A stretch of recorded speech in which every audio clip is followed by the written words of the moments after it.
Hey, Cryptonauts! Welcome back to another episode of Cryptocurrency Chat.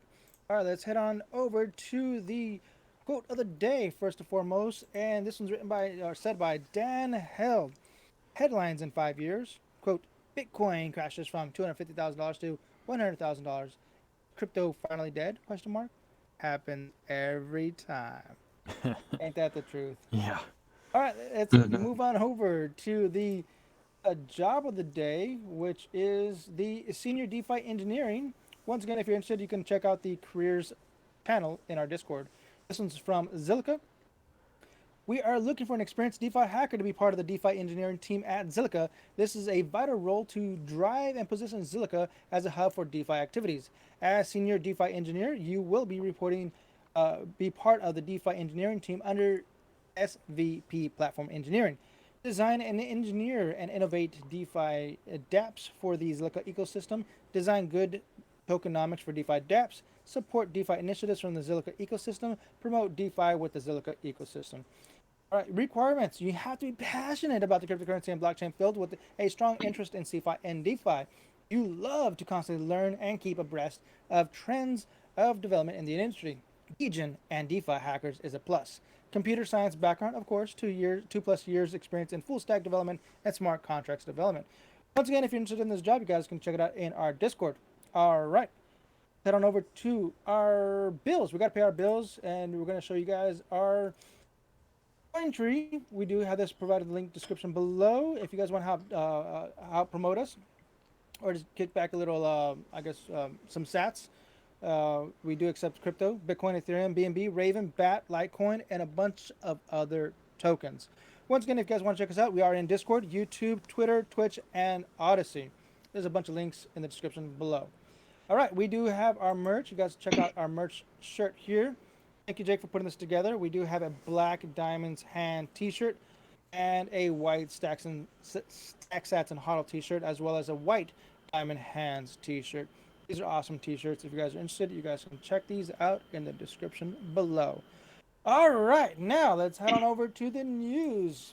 Jake, first news So, of the day. yep, this is some pretty big news, and I feel kind of sad about it. It's from Decrypt, one of our primary news sources, written by Jason Nelson. Celsius had been insolvent since 2019, Vermont regulator says. This is quite damning and honestly quite disappointing. Let's see this thing up here. I'm just trying to broaden the so people on video on mobile can see it better.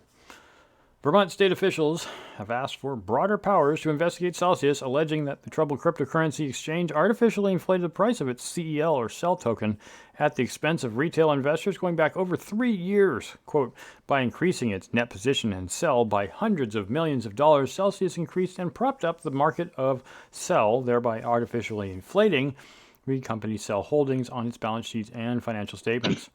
End quote, Vermont Assistant General Counsel Ethan McLaughlin declared on Wednesday in filing. Another quote, excluding the company's net position in CEL, liabilities would have exceeded its assets since at least February 28, 2019, he continued. These prices may also have enriched Celsius insiders at the expense of retail investors. Ouch. Yes, I feel that, honestly. The document was filed in the United States Bankruptcy Court, Southern District of New York, where Celsius filed for Chapter 11 protection in July, according to Vermont officials. Celsius, through its CEO Alex Mashinsky, made false and misleading claims to investors about the company's financial health, profitability, ability to meet its obligations, and compliance with security laws. This feels like BitConnect. I don't know why. This likely induced retail investors to invest in Celsius or leave their investments in Celsius despite concerns about the volatility of the cryptocurrency market, the filing says. Regulators point to a May 2022 tweet by Mashinsky claiming that the exchange has not experienced any significant losses and all funds are safe. Yeah. At the time, Mashinsky's tweet, McLaughlin says, Celsius lacks sufficient assets to repay its obligations and further experience unrealized losses of approximately $500 million between May 2nd and May 22nd of 2022.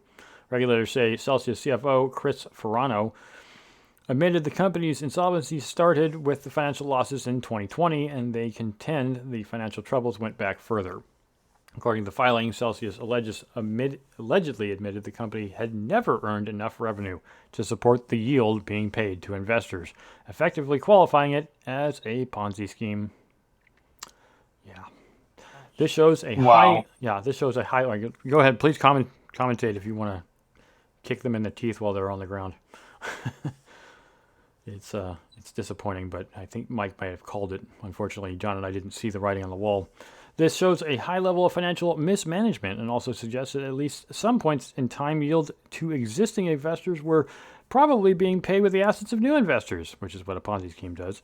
After several weeks of speculation and after freezing customer withdrawals, Celsius filed for bankruptcy in June. At the time of withdrawal freeze, the price of Celsius dropped 70% from 49 cents to 15 cents, according to CoinMarketCap.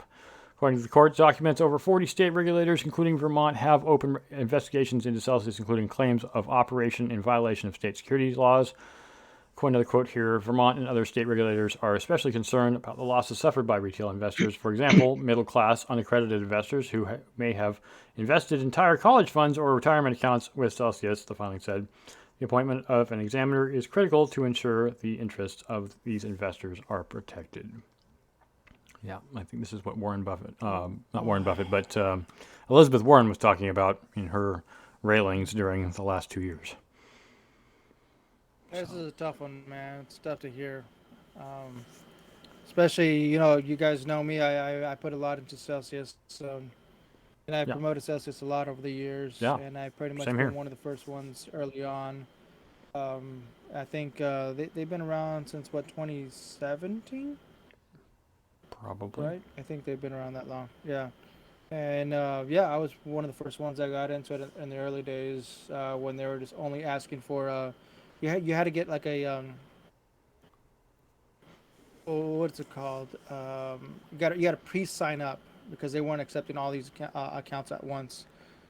So I was there in the early days. So to see the rise and fall of Celsius, it's unfortunate to see that happen. I was so excited about it.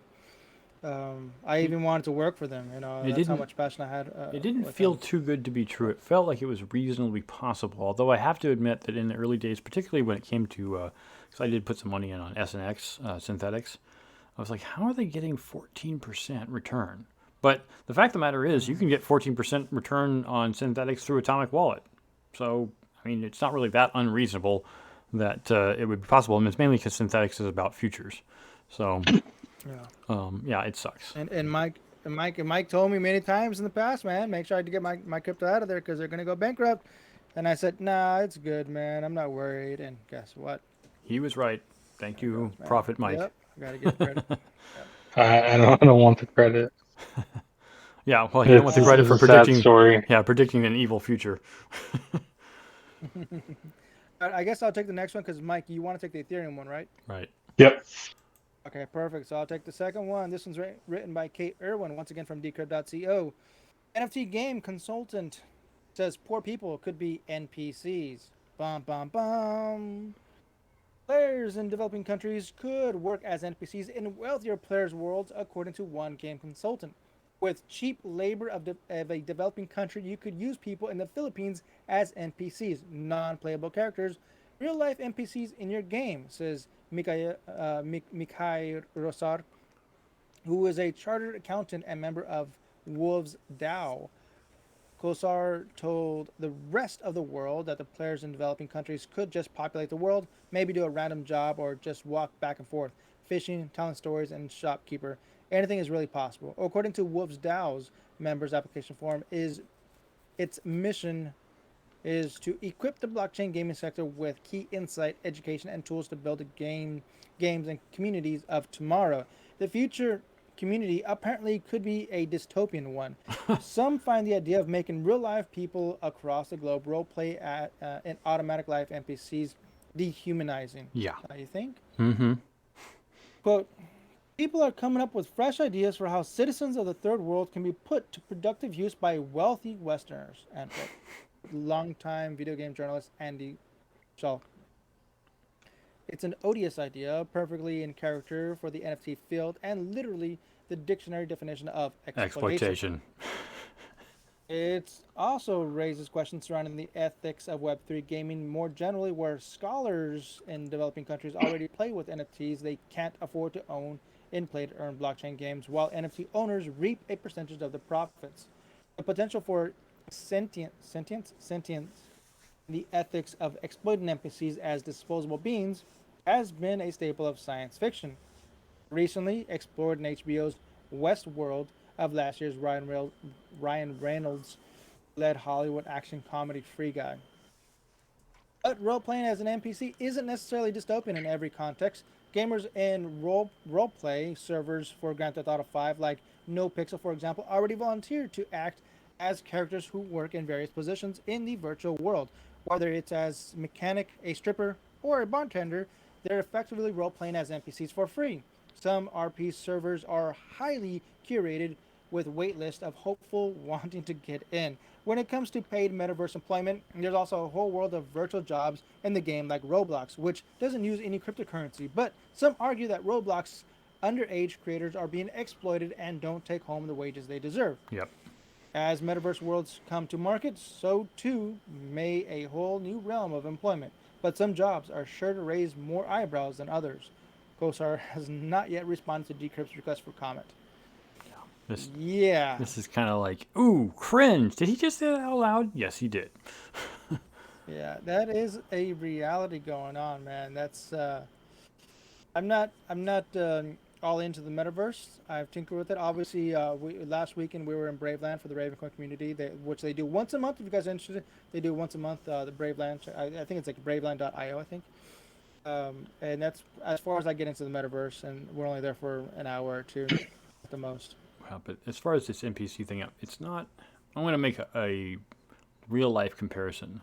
One of the things a friend of mine who came from India said that he really liked about the caste system, which not everyone likes, and I honestly don't think the caste system should exist, but that's my opinion, is that the people who are in the lower castes have a guaranteed position.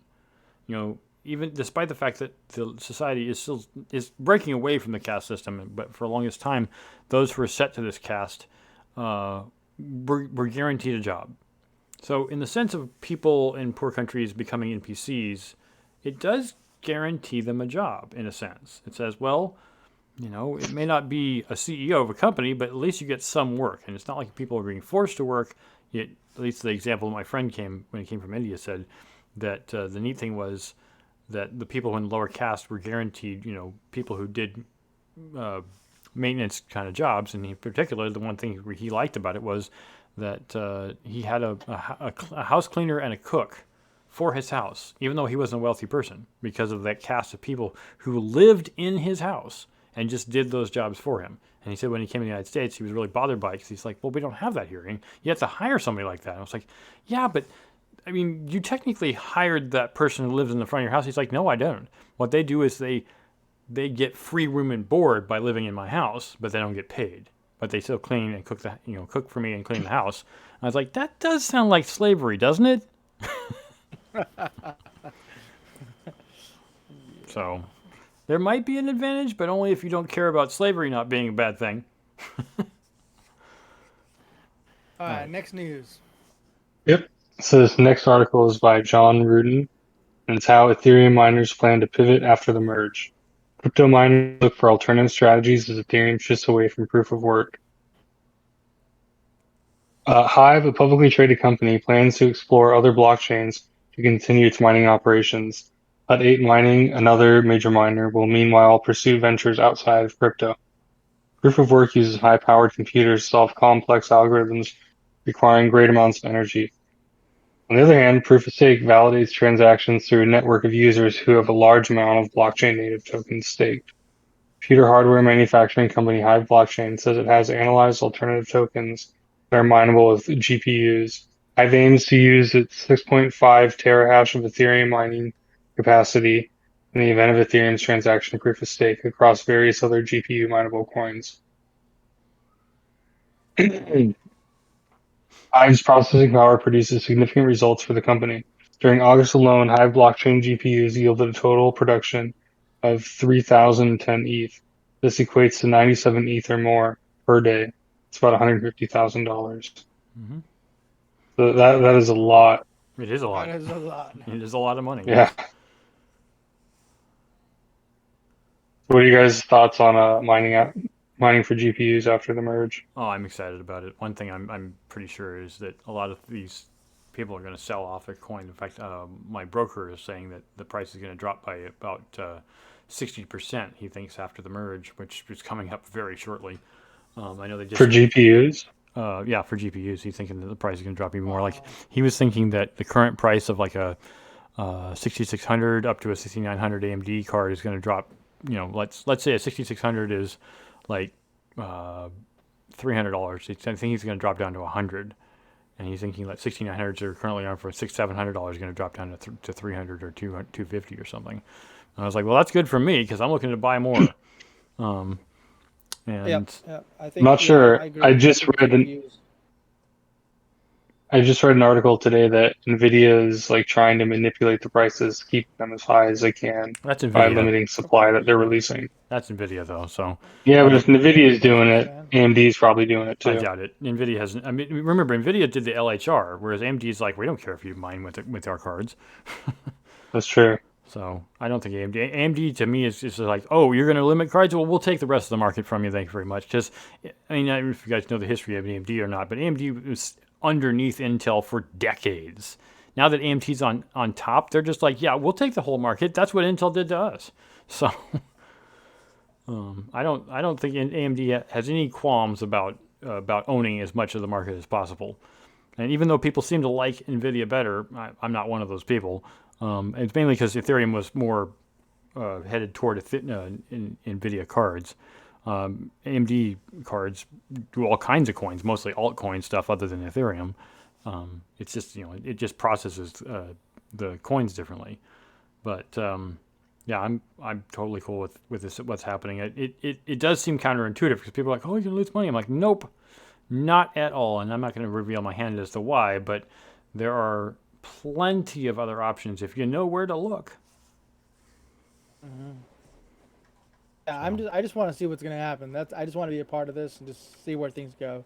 I'm pretty sure it's gonna be chaos, and yep, initially, that's what I'm expecting. but I've already done the Yeah, research and yeah, I've already figured out that Dynamo is the way to go. So, yeah. even I after the want the market to merge, crash even more, man.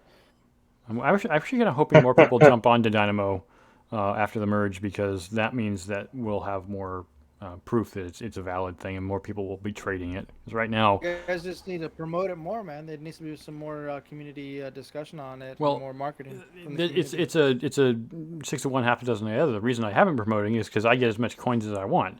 And that means when it does blow up, then my coins will become worth a lot more. The thing that I love about Dynamo is it doesn't have the problem that Raven does, in that if Raven's price blows up, which it may be a while till that happens, it can be very expensive to mint NFTs, whereas Dynamo doesn't have that problem. So It would so be nice to see All a right. video on how to mine Dynamo. oh yeah, that's right. You've been asking. I'm sorry. I should do that. Yeah, man. I did start Uh, one. I did start one. I just haven't finished it, so I should probably finish it this soon-ish. All right. So continuing on with the Stacey next, Elliott article about Dan Held, also from Decrypt. Bitcoiner Dan Held, Ethereum merge will add pressure to Bitcoin's energy consumption. Some Bitcoiners have been reluctant to say that Ethereum merge will have any impact on their crypto asset of choice, but don't count on Dan Held among them. Head of growth marketing, that was a thing, at Kraken, and prominent Bitcoin influencer, who we quote often a lot here, who these days calls himself a Bitcoin maximalist, rather than the fraught maximalist, said on the latest episode of Decrypt's GM podcast that the upcoming Ethereum merge will likely intensify attention from environmentalists who decry Bitcoin's energy consumption.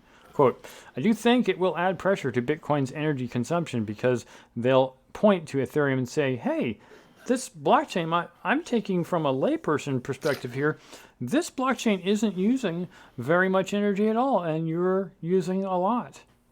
And that's it. They're not going to understand proof of stake versus proof of work or anything else. End quote. The merge will see the Ethereum network switched from proof of work consensus model to the proof of stake. It's expected to take place on or around September 15th. Switching to the new consensus model should cut the energy consumption of the Ethereum network by 99%, according to Ethereum Foundation. But despite the added pressure that may still bring upon Bitcoin from environmental critics, Held said that he still hasn't heard a credible reason for Bitcoin to abandon its proof of work status. For starters, he referenced some of the security concerns, which I personally have regarding Ethereum. I think we all agree. Many users have pointed out the dominance of a few key staking pools in securing the network, and in fact, the government regulators could compel them to block transactions from sanctioned entities like Tornado Cash. It's a huge area of concern and questions the notion of Ethereum's decentralization.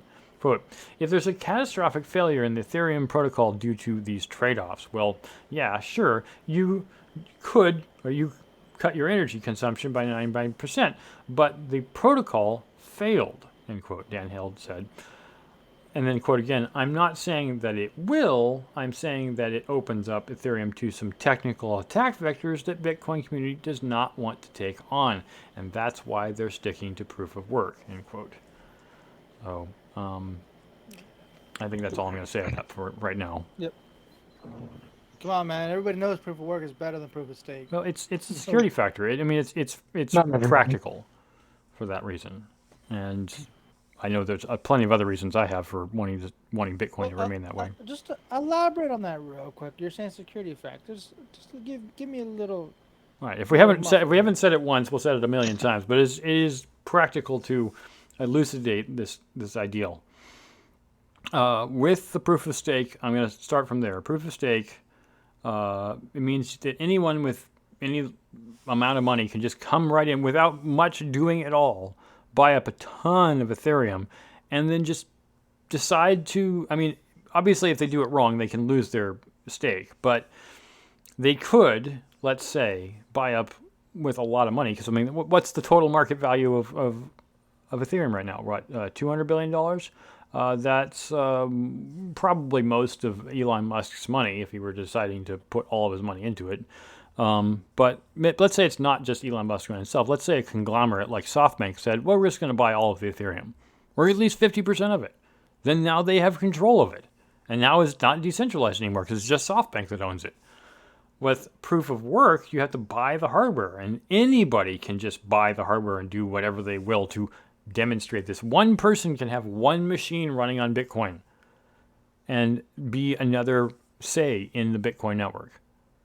So the decentralized nature of buying hardware to mine Bitcoin is one of its primary security factors. It doesn't as easily, not that it's impossible, but it doesn't as easily lend itself to the possibility of doing a 51% attack and thus double spending. The double spend is when you try to run the transaction twice, and even though it technically harms your value, you do get a little bit more money out of it because the network is so huge. And so, the other problem, of course, we were saying is if people just decide to take over the entirety of the Ethereum network, then is it really decentralized? It isn't anymore at that point. You're talking to a single entity, or at least one major entity that says, no, we control Ethereum, you do what we say. Which is what we're trying to get away from with this whole Bitcoin endeavor, or cryptocurrency as a whole. And that there, Cryptonauts, is your 2 Satoshis of the day. All right. Mike, do you mind taking the next article? I would like to take the last one. Yep, sure. Let's see. That's Binance is pulling back support of USDC, converting several stablecoins to BUSD. Yep. Which I think is pretty cool. It's a bold move. Mm-hmm. So Binance, the world's largest cryptocurrency exchange by volume, announced today that it would begin auto-converting existing and new deposits of USDC, USDP, and TUSD stablecoins into its native BUSD, effectively delisting 3 rival stablecoins. Mm-hmm. Company says the move will, yeah, right? Yeah. Largest exchange on earth is going for blood. Yep.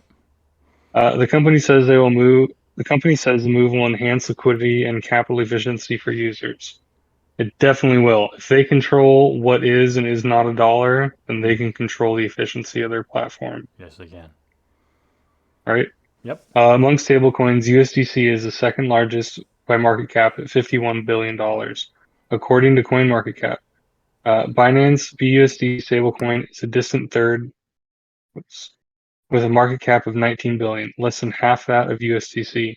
Smoothly effectively removes direct custody of USDC and USDP and TUSD for Binance's 28 million users.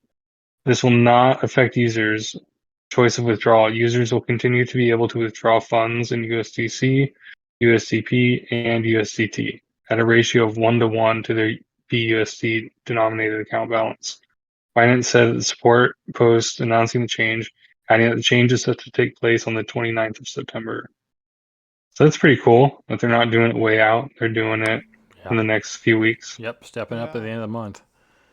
that's Yep. interesting. A lot of new things coming up, man. We got the ETH Merge coming up next week, and then 2 weeks down the Oh road yeah. after Then that is the Cardano hard fork is coming up 1 week after the Ethereum merge.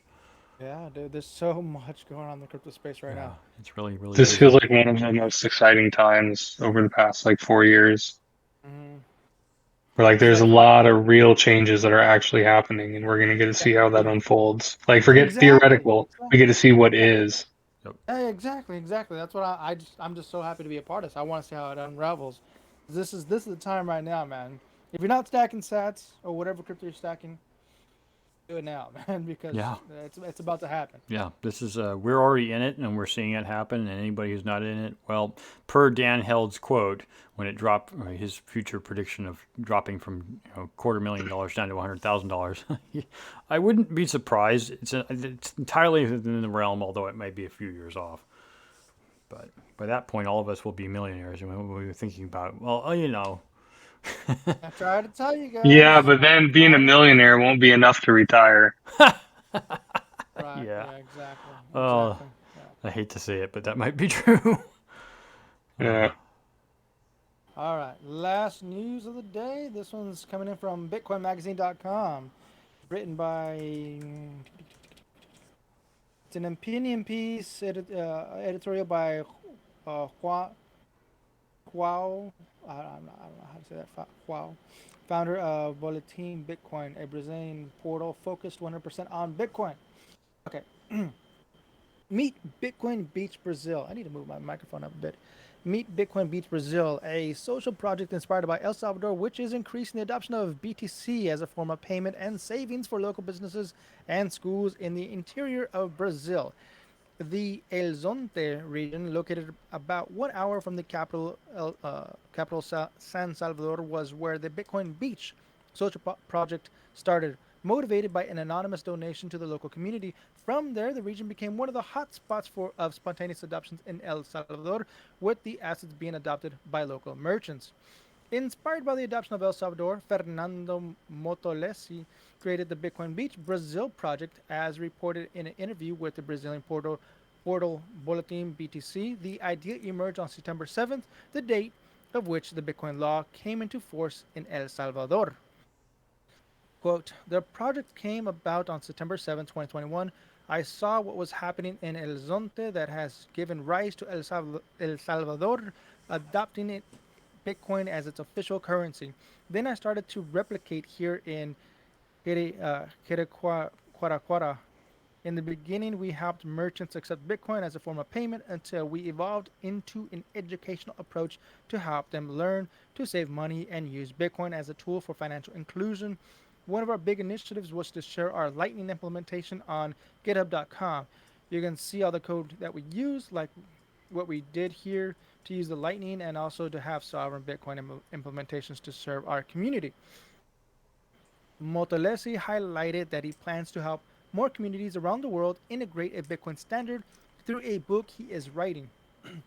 Quote, and along with all these implementations, I am writing a book which Bitcoin standard circular economy, which aims to help communities start the journey of replicating the Bitcoin Beach experiment in the Brazilian model, which is a little different. And in this book, I intend to teach communities to replicate our initiative.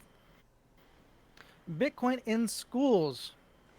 One of Bitcoin Beach Brazil's latest initiatives was the distribution of zero point 0.1 BTC to students and teachers in a municipal school in Hirakoracora, the city where the project operates. In total, 408 wallets containing 1,000 satoshis were delivered in paper wallets. In addition, students received a T-shirt, a bottle, and a piggy bank of coins from the project, as well as instructions on how to use Bitcoin. And here's a tweet from Prarai, Bitcoin Brazil. Okay, there's a couple more tweets down here, and skipping on down to hotspots of hyper Bitcoinization. Through initiatives such as Bitcoin Beach Brazil, the knowledge of the use of BTC in local and circular communities is boosted, creating small pockets of hyper Bitcoinization. These initiatives have the potential to bring enormous long-term benefits to the regions as the crypto assets appreciates and establishes itself as a sovereign store of value. The Lightning Network, Bitcoin's Layer 2 network, is playing a key role in the adoption of BTC as a payment method. The network allows for the rapid and low-cost transfer of sats, unlocking the cryptocurrency's potential as an efficient method for day-to-day exchanges. Direct acceptance of Bitcoin in trades has the potential to increase the overall liquidity of assets, in addition to potentially decreasing volatility, as it is not necessary to convert the assets into fiat currencies to settle purchases. However, it is important to note that BTC must first establish itself as a store of value and later function fully as money, since individuals tend to keep strong money and spend weak money, a phenomenon that is explained by Gresham's law. Yeah, that is probably the key factor, I think, and that was not just due to Bitcoin's value, but the thing that I keep seeing this is you can convince a person to use Bitcoin if it can be recognized as not just as a store of value, but it's a tradable thing. But you have to make sure it is tradable. And that's one of the key things that I keep saying is like, if trading Bitcoin or exchanging Bitcoin for goods and services was as easy as the U.S. dollar is for people in the U.S., whether it be through debit cards, credit cards, or just very plain old cash or like a check or something, people would absolutely be able to do it and would do it immediately. They wouldn't have to rely on the old systems, but you have to get the vendors on board too. People have to recognize that this is a currency and it's perfectly valid to use. I mean, you can use it on Craigslist, and there are plenty of vendors out there who accept it, but they still think in U.S. dollars and not in sats. So if we moved completely off the U.S. dollar, if any place we moved completely off the U.S. dollar, and it was just as easy to transfer sats or Bitcoin itself for any good or service, then people would absolutely move to it. So it's just tricky to do that. Adoption is a tough question. Yeah, exactly. But I'm happy that somebody's getting it started. That's what counts right there. Just get the ball rolling, and hopefully the adoption will be accepted. Yeah. Whether it be a soft landing or a hard landing. I hope it's a soft landing and it doesn't hurt the community. I hope it's well accepted and things can just settle on and just move on forward with Bitcoin as the primary currency. Yeah, absolutely. All right, let's go ahead and wrap this up. Thank you, Mike. Thank you, Jake, for being on the podcast. Yeah. Don't forget, Cryptonauts. We do have Twitter Spaces on Tuesday at 7 p.m. Pacific time if you're interested in hanging out with us. Once again, that link is in the description below, or you can chat with us anytime in Discord. So with that said, ready, Mike? Ready, Jake? Yep. Until next time.